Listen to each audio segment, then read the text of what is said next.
Bom dia. Estamos aqui, então, com a doutora Fernanda, a doutora Bom Daiane, dia. o doutor Álvaro Galvão e o doutor Bom dia. Marcão, que está remotamente, está sem vídeo, está atendendo um paciente, está nos acompanhando também. Então, nós estamos discutindo hoje a parte do capítulo 6 do Shiva, do Genesini, que fala sobre a escleroterapia dentro da estratégia Shiva. Falou, então, sobre os esclerosantes, falou sobre as estratégias que faz, e eu gostaria de ouvir, então, os colegas agora sobre os seus pontos de vista sobre essa discussão. Eu posso deixar, inclusive, o compartilhamento de tela, que a gente pode discutir falando as etapas. Eu acho que é mais fácil. Vamos passando e discutindo entre todos. O que vocês acham? Eu acho que é melhor, porque senão, para se lembrar. A primeira parte aqui, do tratamento das tributárias além da Shiva. Eu quero perguntar para vocês se vocês acham que teria espaço, que não foi falado no livro aqui, sobre o endolaser em tributárias. O que vocês acham disso? Teria espaço para fazer ou seria somente espuma ou flebectomia? Eu acho que tem espaço, né? Eu vou fechar o meu som e vou deixar para ti. Eu acho que tem espaço, sim. O detalhe é que o endolaser de tributárias ainda é uma técnica relativamente nova.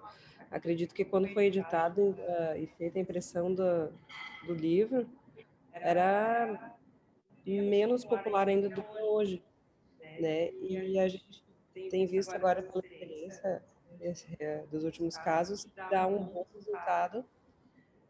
Parece não ter o inconveniente das pigmentações, que com a espuma é bastante frequente, e tem dado um resultado tanto do ponto de vista de efetividade do tratamento, quanto do ponto de vista estético, né, de contentamento do paciente, bem interessante. Fernanda. Agora eu estou com áudio ou não? Tá com áudio. Eu que estava sem Tá. Não, eu concordo, eu acho que é uma técnica, né, que é possível, uma alternativa, por exemplo, à aplicação de espuma, né. Nós estamos trabalhando agora, mais recentemente, com essa técnica, os resultados que eles se apresentam são resultados bons, né.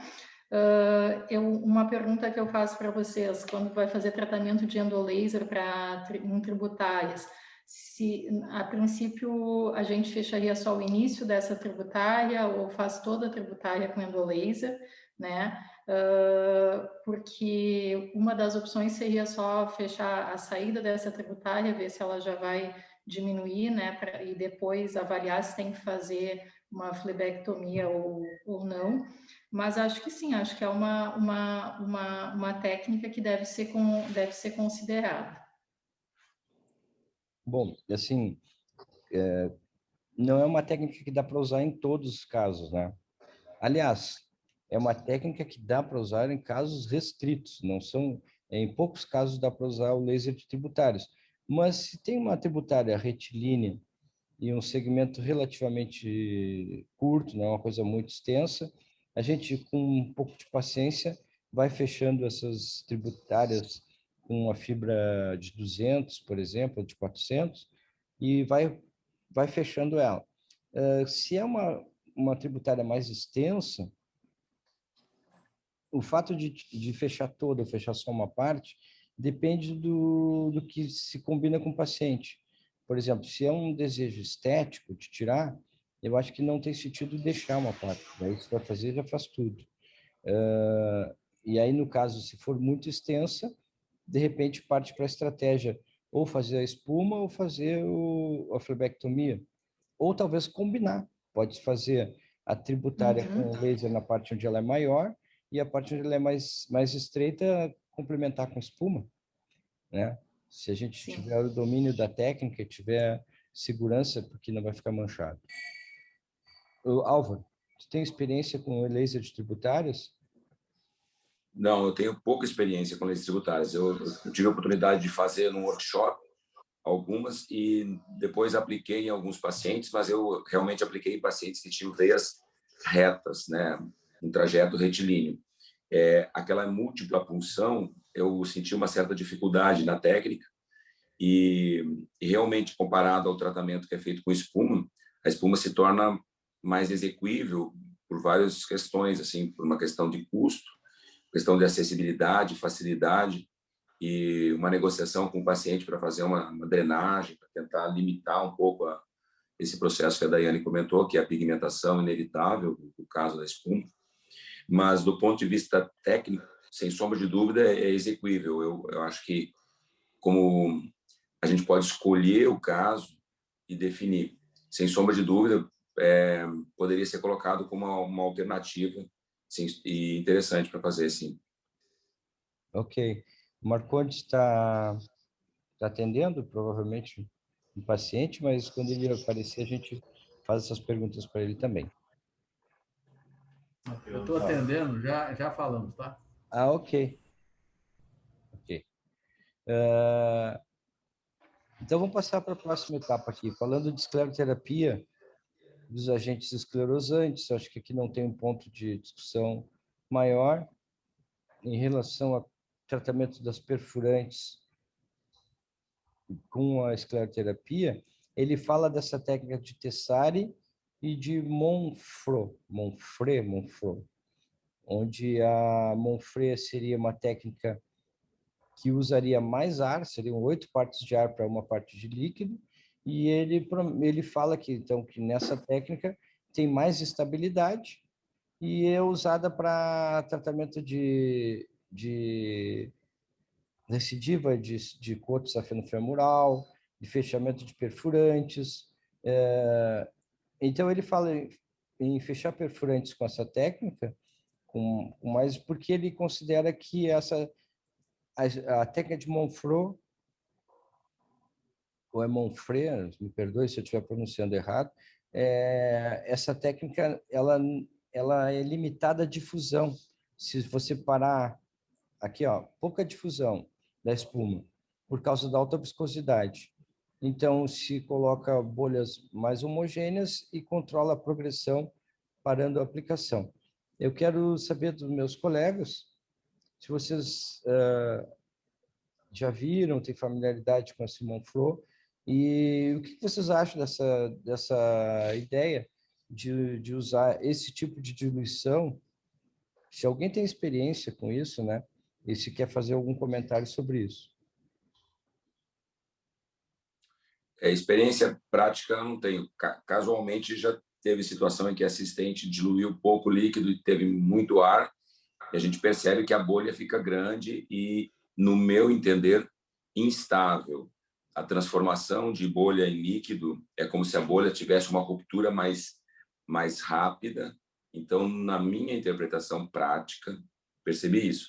E essa torneira que é usada de three-way, né, na técnica de Tessari, até aquela que tem acesso.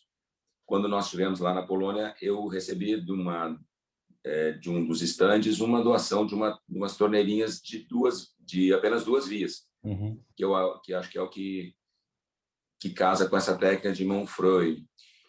Mas talvez pela familiaridade, e a gente acaba se aproximando muito dessa técnica Tessari e acaba gostando, eu sinceramente acredito que sei lá, vejo isso com uma facilidade tão grande que não trocaria por outra, né? Então, mas não percebo que seria melhor. Minha percepção pessoal, né? Ele aqui, no caso, ele não fala nada em que uma técnica precisa fazer um tipo de torneirinha ou outra. E não, ele coloca, nesse caso aqui, fazendo as duas com a torneira de 3 vias. Talvez, só que a impressão que eu tenho é mesmo do Dr. Álvaro, que se a gente faz a espuma com não se fala diluição, né? É uma mistura de muito ar para pouco esclerosante. A impressão que eu tenho é que ficam bolhas grandes e se perdem. Quando tu olha a seringa, já se desmanchou. Mesmo dentro da seringa, desmancha rápido. Mas aqui eles falam que não, que pelo contrário, da espuma dá bolhas menores e leva mais tempo para desmanchar. Eu acho que vale a pena até, eu vou testar isso na clínica, eu confesso que isso aqui para mim é uma novidade, eu nunca tinha visto, nunca tinha imaginado fazer uma mistura com tanto ar para pouco polidocanol. Pode ser que ele fique estável realmente, porque é um detergente, né? A gente... E talvez aqui o espaço para o Varixio, esse aparelho que o Dr. Álvaro apresentou na última reunião. Será que, então, aqui talvez sim, fazer uma mistura com bastante ar, usando um misturador daqueles, talvez tivesse mais uma espuma mais densa, que nem eles falaram aqui. O que vocês acham?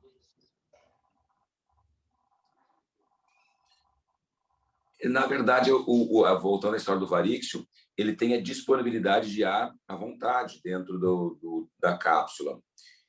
O que muda com a rotação e o tempo, ele vai pegando mais ar para fazer diluição. E ele coloca que é mais ou menos uma cópia do que nós fazemos com o Tessari, de 4:1. A melhor diluição sempre ficou lá pela percepção de quem editou o Varixio, que foi o Henrique Roche. Quem fez o trabalho, ele disse que a técnica de 4:1 é a melhor técnica, é a melhor diluição. Me parece que quando apresentou, falava que isso eles não levavam em consideração, né? A mistura.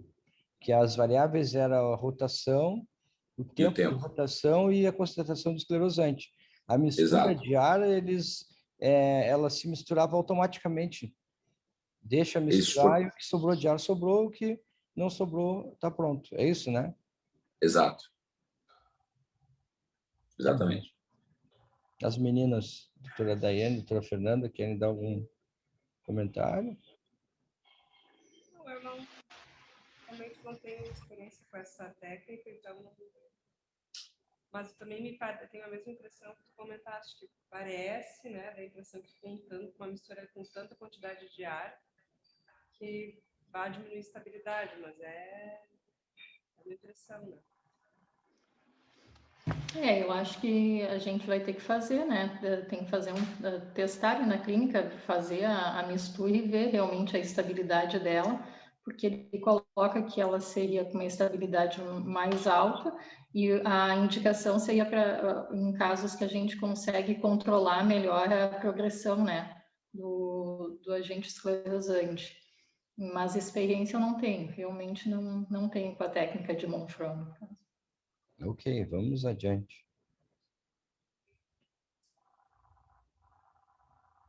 Então, aí ele fala das perfurantes monotronculares, as multitronculares, os tipos de perfurantes e como fazer as táticas para, dentro da estratégia Shiva, que seria só não tratar as safenas, mas o resto, tratamento de perfurantes, algumas, recidiva de junção safeno-poplítea, os chantes pélvicos, o tratamento do chante tipo 2, o remodelamento da safena hemodinâmica, isso aqui que eu não entendi bem, seria tratar as pequenas tributárias e as tortuosas. Tá.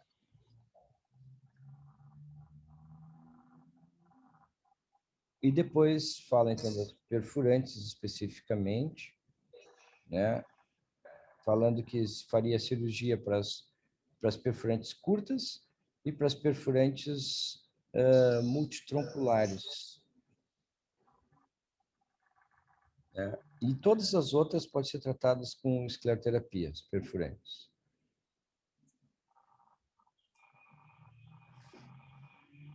As conectando com N1 e N2, e aqui tem os tipos de perfurantes abaixo, que seria isso aqui. Se tratando logo imediatamente abaixo da fáscia, as perfurantes curtas. Um erro seria que muitas vezes a perfurante ela alimenta dois vasos diferentes, então a gente liga um e logo próximo está uma outra. Aqui nesse caso, mostrando como se faz a desconexão. e que às vezes podem ter duas veias profundas interligadas junto com a perfurante também. Aqui, por exemplo, mostrando esse fato pela ecografia. Bom, eu quero ouvir a opinião dos colegas sobre tratamento de perfurantes com espuma. A doutora Daiane até chamou atenção que ele fala em usar espuma líquida. Em um momento, ele fala a injeção de líquido, de baixa concentração. E lá, mais no início, ele fala usar a Monfro para fazer perfurantes, usar preferencialmente a Monfro, que não é líquida, daí espuma, para fazer perfurantes também. Então, eu quero ver a opinião de vocês em relação à experiência de tratamento de perfurantes, e daí a gente encerra essa discussão de hoje.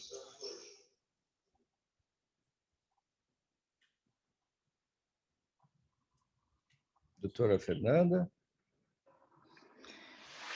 Alguns pontos que chamam a atenção aqui no capítulo é que mesmo quando, primeiro ele fala em usar um agente esclerosante líquido, né? E na nossa experiência nós usamos também espuma, né? Ele coloca uma preocupação muito grande com a progressão para veias mais tronculares, né? Como safenas, tanto que quando numa das partes aqui da discussão ele sugere que quando for fazer a aplicação de espuma seja feito antes da desconexão, né, para não ter risco da espuma progredir para uma veia troncular. Então, esses são alguns pontos, talvez por ter mais tempo de ter sido escrito esse capítulo, mas assim, eu acho que na nossa prática, o que eu concordo assim ali no início, quando são veias perfurantes mais que eles falam, perfurantes curtas, retilíneas, sim, a gente pode fazer ligadura, depende também muito do meu ponto de vista, às vezes o tamanho também da perfurante, né, para a gente decidir entre fazer ligadura ou fazer um tratamento com espuma, mas na minha experiência, assim, eu acho que a espuma é uma alternativa, assim, para o tratamento de algumas perfurantes. Às vezes a gente tem perfurantes com calibre menor, que são difíceis de acessar, que a gente vai fazer uma cirurgia daqui a pouco, pode ficar com algum tipo de sequela ali na região. E hoje a espuma guiada com ecografia, com ultrassom, é tão simples, né? Do meu ponto de vista, a gente consegue visualizar bem a anatomia e fazer a aplicação, né? E a outra coisa que nós não temos, eu pelo menos não tenho costume quando faz a espuma, é de desconectar ali com veias mais tronculares, né? Normalmente a gente não faz isso. Claro que às vezes já foi feito algum outro tipo de tratamento, já foi feito alguma ablação de safenas, aí num pós-operatório persiste algum refluxo ou alguma região com varizes, telangiectasias, tu vai lá, coloca o eco, tem uma perfurante que está alimentando aquela região, e aí eu acho que o tratamento com a escleroterapia com espuma é um bom tratamento, no caso a gente vê um resultado bem satisfatório. Muito bem. Na minha prática, assim, a gente vê que essa aí é mais uma das estratégias da Shiva que são usadas na prática diária e que a gente já vinha usando, mesmo antes de ter feito o capítulo, ter acompanhado o capítulo aqui. Mas eu sempre como a Fernanda falou, a gente escolhe a perfurante que vai fazer, não é para todas que a gente vai estar fazendo. A gente sabe que a perfurante também tem um nervo, a gente acaba muitas vezes machucando o nervo, então a gente já pode às vezes ter uma agressão. Eu procuro ver se a perfurante ela é acessível e se ela realmente tem uma possibilidade de levar muita espuma para a profundidade. Então, as perfurantes maiores, eu acho que elas têm uma alteração fisiológica, ou ela até altera a hemodinâmica de toda aquela doença. Então, eu acho interessante ligar quando ela é grande, principalmente, ou ela é significativa. Nas perfurantes do tornozelo, que são perfurantes que realmente são de reentrada, essas são as que levariam mais líquido para o sistema venoso profundo, principalmente para as tibiais posteriores. Eu tenho dado preferência por ligar essas perfurantes. O único fato que me impede, às vezes, de ligar é quando a gente tem um paciente que escolha de fazer espuma é um paciente com dermatofibrose, que o acesso cirúrgico se torna laborioso, o trauma cirúrgico acaba sendo maior. Pacientes que tenham úlceras, fazer uma abordagem próxima a úlceras, geralmente a gente vai ter risco maior de estar levando infecção. Então, eu acho que a gente precisa sempre ser muito criterioso. Agora, que é execuível, que foi essa pergunta que você falou, e como é que a gente vê isso, eu acho perfeitamente possível se fazer, e não tenho certeza que colabora, porque a gente estaria protegendo o compartimento N1, que é o compartimento profundo, de estar levando a espuma. Apesar de que há uma corrente que entende que quando a espuma chega no compartimento profundo, ela não haja tanto problema.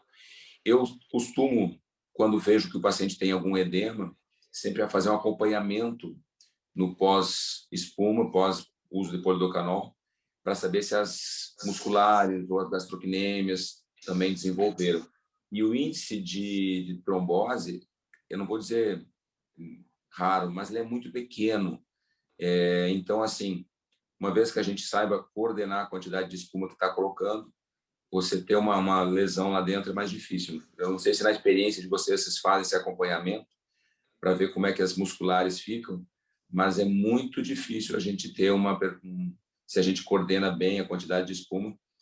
Então, às vezes, a gente pensa, poxa, não liguei e deu certo, né? Então, aí você começa a se tornar um pouco mais flexível em não fazer as ligaduras.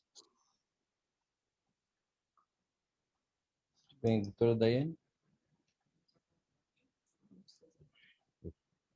Eu boto o meu silenciador. Uhum. Concordo com o que os colegas falaram, e a gente vê que o tratamento de perfurante, muitas vezes, quando é discutido, tem colegas que preferem espuma, colegas que defendem a ligadura, muitos colegas que têm também já uma intimidade maior com laser, para fazer laser das perfurantes.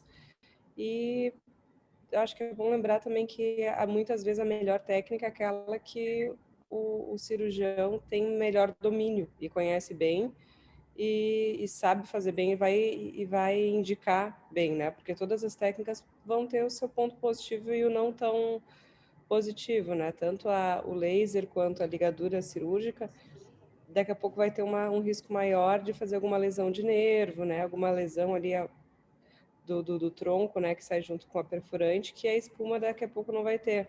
Mas pode ter esse risco maior de levar muito conteúdo para uma veia profunda, que com a ligadura daqui a pouco não aconteceria, com o laser também, se bem posicionado a ponta da fibra no início da ablação, também não aconteceria.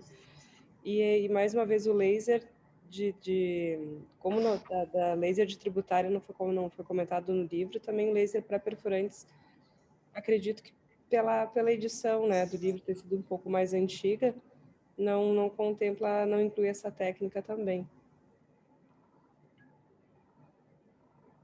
Muito bem.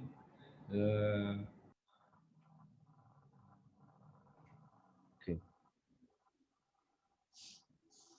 Muito bem. Alô?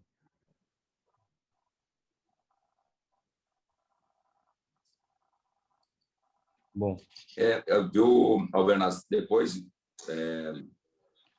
mesmo numa outra oportunidade, a gente conversa bastante com o Marcondes. O Marcondes é um grande entusiasta e um aplicador de espuma que dá curso, inclusive. Então, assim, pela experiência dele, muito vasta, ele vai nos falar sobre essa situação das ligaduras e dos riscos de trombose venosa profunda. Eu acho que as técnicas, conforme elas vão sendo mais bem aprimoradas, né, vai facilitando o fato de evitar, porque o Marcondes, pelo que eu percebo, ele não é tão agressivo, tão cirúrgico, ele trabalha muito mais com a espuma, então ele vai criando uma confiança muito grande na espuma.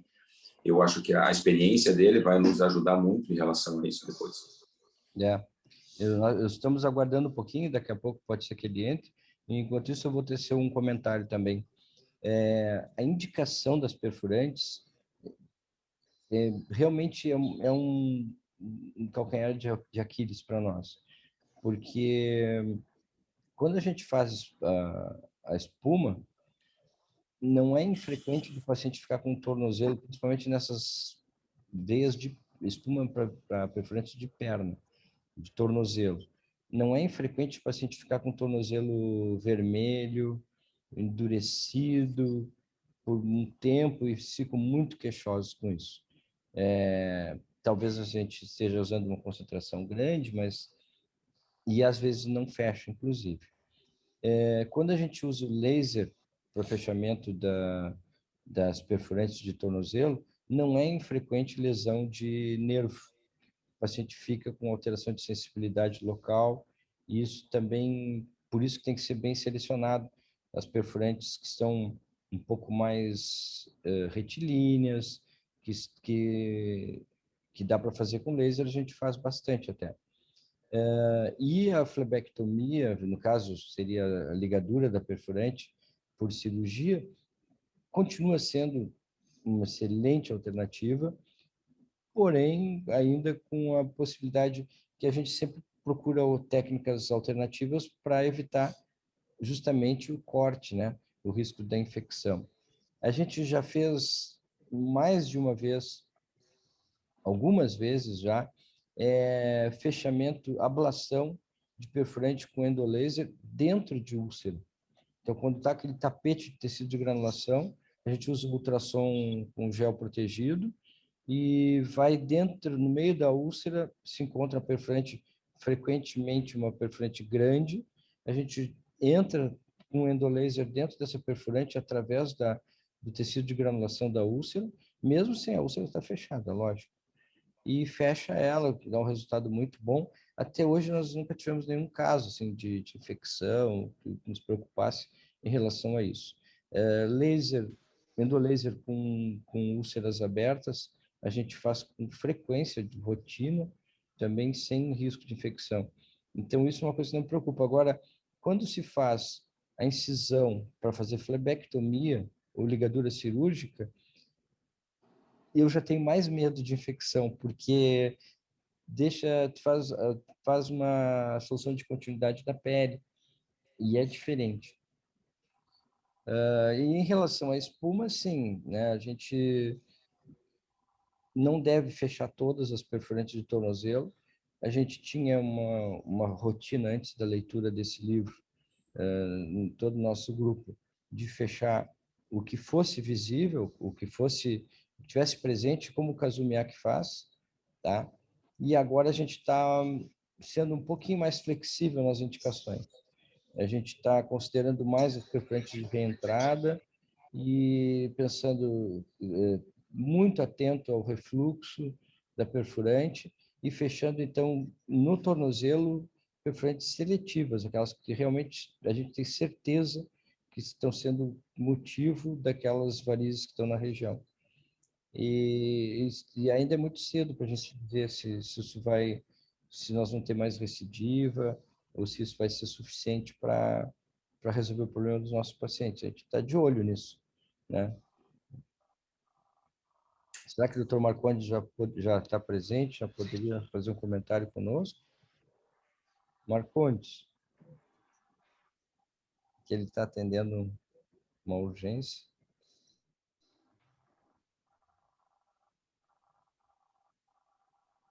Bom, eu acho que nós vamos ter que deixar a discussão do Marcondes.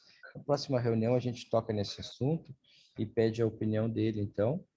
E eu quero agradecer a vocês pela presença e dizer que hoje foi uma reunião relativamente curta, mas foi muito produtiva. A gente conseguiu trocar bastante experiência em relação à espuma, em todas essas possibilidades que a gente conversou. Um grande abraço para todos e até a próxima. Tchau, tchau.